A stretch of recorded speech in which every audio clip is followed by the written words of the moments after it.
Now we come to a question on which all are apparently in agreement, and that is the new Psalter, the Breviary, which was issued in 1945 out of the Biblical Commission. Now, I've gone back and read that decree many years ago. And this was more of a, quote, wish and hope decree, rather than the decrees of 55, or 60, whatever, which were absolute decrees. So what should we think of the new Psalter? That's where those of us who reject the 1960, which we discussed earlier, have a problem. Because we have to go back before 45, because all breviaries after 45 are new Psalter. And so how do I solve the problem? Well, trying to find a set of breviaries. Now this, you can see I've had to do some work on this one already. I got this off of eBay about 3-4 years ago for $300. I didn't check before I made this video, but I do check on a regular basis, and finding a set of Old Psalter breviaries pre-45. Then, of course, you have to have the inserts with the new feasts. Nope, that's not one. Oh, yeah, here's one here. Okay, it's in the wrong one. In any case, because I'll have to go look for the insert for the Feast of Queenship of the Blessed Virgin Mary when that comes around. In any case, so what are we supposed to do? It's hard to find breviaries. And that's a problem that's going to have to be addressed. Personally, though, the Old Psalter, everybody across the board, whether you're Indult, Society of St. Pius X, Sede Privationis, Sede Vacantis, everybody agrees the new Psalter doesn't work.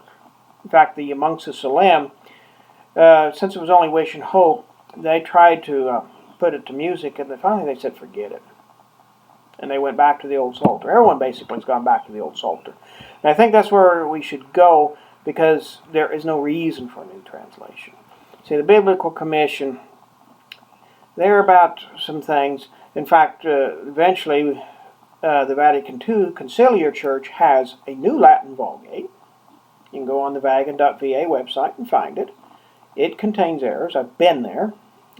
There's basically, I think it's Genesis 3:15, and she shall crush thy head, as it says in the St. Jerome Latin Vulgate and in the Douay Reims. Every other Bible edition I've seen gets it wrong. It's most often he. I think King James is it. But the Biblical Commission was shot through with modernists. I don't think Pope Pius XII knew that he's up to his backside in alligators. At least why he's not in 45. I think he's beginning to realize it in around 55, 56. But he's trying to do what's best for the church. And he was allowing things, but this one was a wish and hope decree, so we have no problem. We're not in disobedience if we reject the new Psalter. We're not in disobedience if we accept it. In fact, following a principle of religious life, for those who use the new Psalter, like many of the early day traditionalist priests who, came out, they were ordained in the 40s or 50s, so they'd use the new Psalter. They might have gone to the English a little bit, maybe even to the Novus Ordo, then they converted back. If they wanted to come back into the church and they are used to the new Psalter, keep it.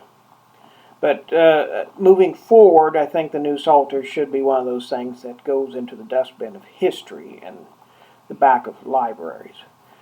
In the Breviary, the Old Psalter. Still trying to figure out how to reprint a proper Breviary. For that, I ask for prayers, and if anyone, I think, if we had a big donation of a couple $100,000, I'm not sure what it would cost. I haven't estimated it.